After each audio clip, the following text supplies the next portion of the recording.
गुरुर्ब्रह्मा गुरुर्विष्णु गुरुर्देवो महेश्वरा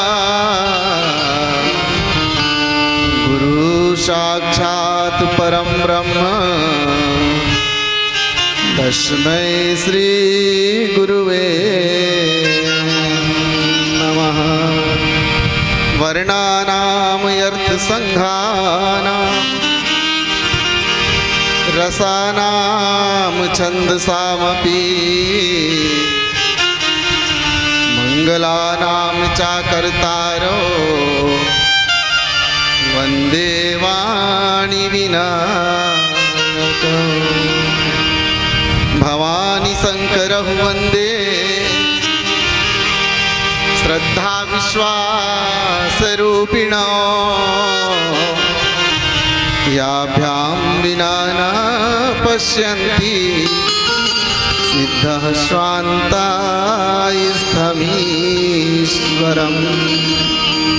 वन्दे बोधमयं नित्यं गुरुं शङ्कररूपिणं यमाश्रितो हि वक्रोऽपि चन्द्रः सर्वत्र वन्दते। सीताराम गुणग्राम पुण्यारण्यविहारिणो वन्दे विशुद्ध विज्ञानो कवीश्वरः कपीश्वरो उद्भव स्थिति संहारकारणीं क्लेशहारिणीं सर्वश्रेयस्करीं सीतां नतोऽहं रामवल्लभा। गिरिजा जास्नाम जपी मुनिकाटहि भव पास सोखी बंद तर आवई व्यापक विश्वनिवास।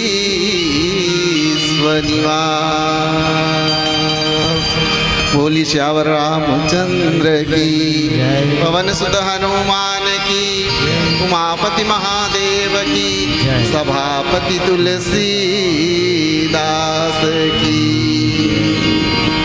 परम आदरणीय परम सम्माननीय तुलसी मानस प्रतिष्ठान ब्लॉक इकाई चुईखदान सम्माननीय मुख्य आयोजक मार्गदर्शक अमर प्रेरणा स्रोत गुरुतुल्य देवांगन जी, साथ उपस्थित समस्त धर्मानुरागी धर्म प्रेमी सज्जन वृंद, आदरणीय भक्ति वात्सल्य करुणा ममता की प्रतिमूर्ति दाई बहनी हो, छोटे छोटे बाल गोपाल साउंड सिस्टम वाले भैया, परम आदरणीय परम सम्माननीय बड़े भैया मानस मर्मज्ञ तुलसी मानस प्रतिष्ठान जिला इकाई राजनांदगांव के सम्माननीय अध्यक्ष श्री शुक्ला भैया जी, साथ ही तुलसी मानस प्रतिष्ठान से जुड़े हुए पूर्व के वर्तमान के जतका पदाधिकारी सदस्यगण हो, सब छुईखदान क्षेत्र के समस्त मानस मंडली और आप सब के हृदय कमल में विराजमान जगदाधार जगत नियंता अपार ब्रह्म परमेश्वर आनंद कंद रघुनंदन श्री रामभद्र सरकार जी के पावन चरण कमल्ला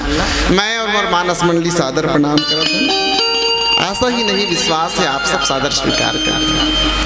तो आओ बहुत ही सुंदर पावन कथा प्रसंग आपके बीच रखूं, लेकिन ओखर पहली बहुत सारा औपचारिकता है। हमें कहा रहे आदरणीय देवांगन जिला सर जिला कि मैं ना कथा प्रसंग ला नहीं बोला हूँ, मतलब बहुत सारा बात गोठियाना है पद्मावतीपुर में आकर के ये सब बात लगोठे होंगे। सबसे पहली बात तो ये वो स्थान है, ये वो जगह है पद्मावतीपुर है, जी हाँ हमार संत परंपरा के सर्वश्रेष्ठ विचारधारा चिंतक मन के निवास स्थान है। ठीक है ना। देखो जीवन में भगवान के दो स्वरूप हमला देखे पर उसरे पर अनुभव मिलते, एक ला निर्गुण निराकार की, एक ला सगुण साकार की। ठीक है। अब ये अकाट्य सत्य है कि निर्गुण निराकार यानी नाम महाराज ही ये जीवन से आदमी ला मुक्ति देते, एला कोई दुनिया के ताकत नहीं हटा सकते, खंडन नहीं कर सकते। ठीक है ना। ये ज्ञान की पद्धति है। दूसरा पद्धति भगवान ला पाए के लिए जिन ला संत मनहा भक्ति के मार्ग की और भक्ति मार्ग में जे मन है वो मन भगवान के सगुण साकार ला पूजते, सगुण साकार की पूजा करते, आराधना करते, उपासना करते। जब उत्तरकांड में ही हम लोग वो पंक्ति याद आते, वो पंक्ति देखे बार मिलते जहाँ गोस्वामी तुलसीदास जी महाराज लिखिन कि ईश्वर अंश जीव अविनाशी और चेतन अमल सहज सुखरा है ना। ईश्वर के हम सब अंशान भगवान अंशी है, समस्त जीव वो जिन है वो ओकर अंश आए और अंश होए के नाते हम भी भगवान से कोई बात में कमी नहीं है। ठीक है, क्या बात करते महाराज, अति बड़ व्यास गद्दी में बैठ के झूठ झन गोठियाओ, कहाँ भगवान हो कहाँ हम उकर मुकाबला कर सकबो का? सही बात नहीं, भगवान के कोई मुकाबला नहीं है ना, बिल्कुल सही बात के हम भगवान के अंशान, लेकिन हम ला जीव कहे जाते, भगवान ला शिव कहे जाते, भगवान ला परमात्मा कहे जाते का बात। जबकि गोस्वामी तुलसीदास जी महाराज तो मानस के सप्त सोपान सप्तकांड में सप्त प्रश्न में पूछिस कि सबसे बढ़िया शरीर, पहला प्रश्न रही काकभूषुंडी महाराज जी के, गरुड़ जी के, तो कहेन कि काकभूषुंडी महाराज सबसे बढ़िया शरीर चाहती, तो काकभूषुंडी महाराज कही सकते हैं शेर के सबसे बढ़िया शरीर थे, बहुत विशाल है ना, ताकतवर कही सकत नहीं। वह स्वयं एक कौआ चाहती तो अपन शरीर बढ़ाई देवर ये कही सकत नहीं है कि सबसे बढ़िया शरीर तो कौआ के है। ये सामने आए हैं जो हर पक्षी बन के राजा है और राजा ला सम्मान दे के लिए कही सकत नहीं है कि सबसे बढ़िया शरीर तो गरुड़ जी के है, पक्षी के है, जटायु गिद्ध के है। लेकिन ऐसा कोनो बात काकभूषुंडी महाराज नहीं कहें भैया, का की सबसे बढ़िया शरीर काकर है तो किसकी सबसे बढ़िया शरीर मानव है ना, मानव के सबसे बढ़िया शरीर।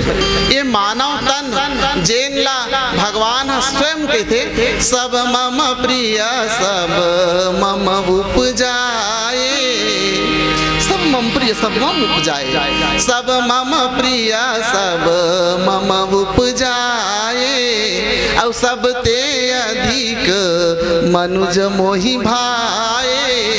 सबसे अधिक मोला मनुष्य प्यारा है, स्वयं भगवान के कहना है। सब भजन ला भी बना होगा लेकिन सब ले ज्यादा माया काकरो बढ़े तो मोला मनुष्य बढ़े है ना।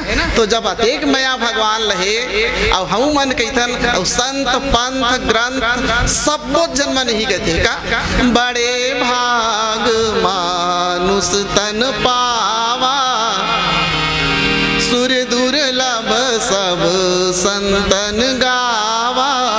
सबसे बढ़िया सबसे दुर्लभ शरीर मानव तन के है।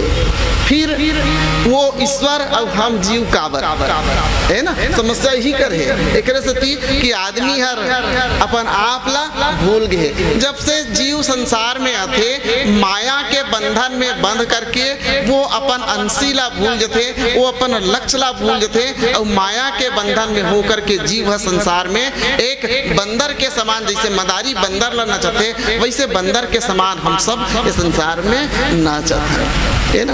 वास्तविक में जिन शरीर मिले ये दिव्य शरीर जिन परमात्मा के बहुत कृपा से सदगुरु के बहुत कृपा हुई तब ये शरीर मिली। 84 लाख योनि भटके के बाद ये तन लपाए जाते कि इसने मिसने नहीं है तो हम इसने में गुजार देते हैं शरीर ला, इसकी ये इसने में गुजारा था तो तो सबसे गलत बात हो जाती। और ये आयोजन जिन है ये शरीर ला सबसे जिन शरीर के लक्ष्य ना वो लक्ष्य ला पाए के लिए ही आयोजन ला करेंगे।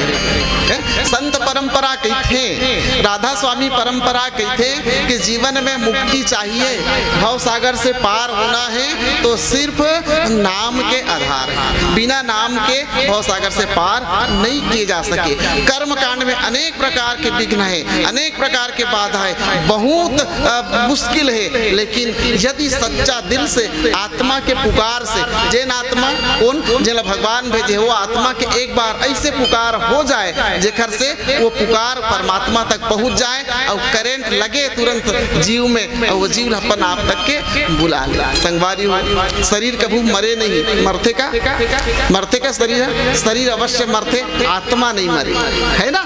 आत्मा कभी मरने वाला नहीं है, आत्मा तो वही है, सिर्फ शरीर बदल जाते। जिन प्रकार से गीता की नया पुराना कपड़ा ला छोड़ करके जीव है नया कपड़ा पहन लेते, वही प्रकार से ये शरीर ला आत्मा छोड़ देते और फिर ओकर बाद नया कपड़ा नया शरीर में पहुंच जाते। जब बाली ला भगवान श्री रामचंद्र जी के बाण लगी तो बाली के मृत शरीर के पास जाके तारा विलाप करन लगी, वो स्वामी आप ला बार बार के हम बार बार समझाए माने नहीं, आज वही हुई जन में चाहा मोला जन खर डर रही से बहुत विलाप करते हुए बाली के पत्नी तारा ला देख करके भगवान राम कहते कि नोनी ते काबर रोतस है ना, काबर रोतस तो रोए के कारण का है, तो कि स्वामी आप देखा तो फिर भी पूछा तो मोर स्वामी यहाँ मृत अवस्था में पड़े हुए हैं, एकर बिना मोर जीवन के का अधिकार है। तो बड़ा सुंदर बात तारा समझा के भगवान श्री रामचंद्र जी कह दिया, इसकी बेटी जेकर लिए ते रोध हंसना वो खाली शरीर आए और तोर संबंध तो आत्मा के संग है, ठीक है, और वो आत्मा के संबंध मोर संग है, परमात्मा संग है, वो आत्मा कभी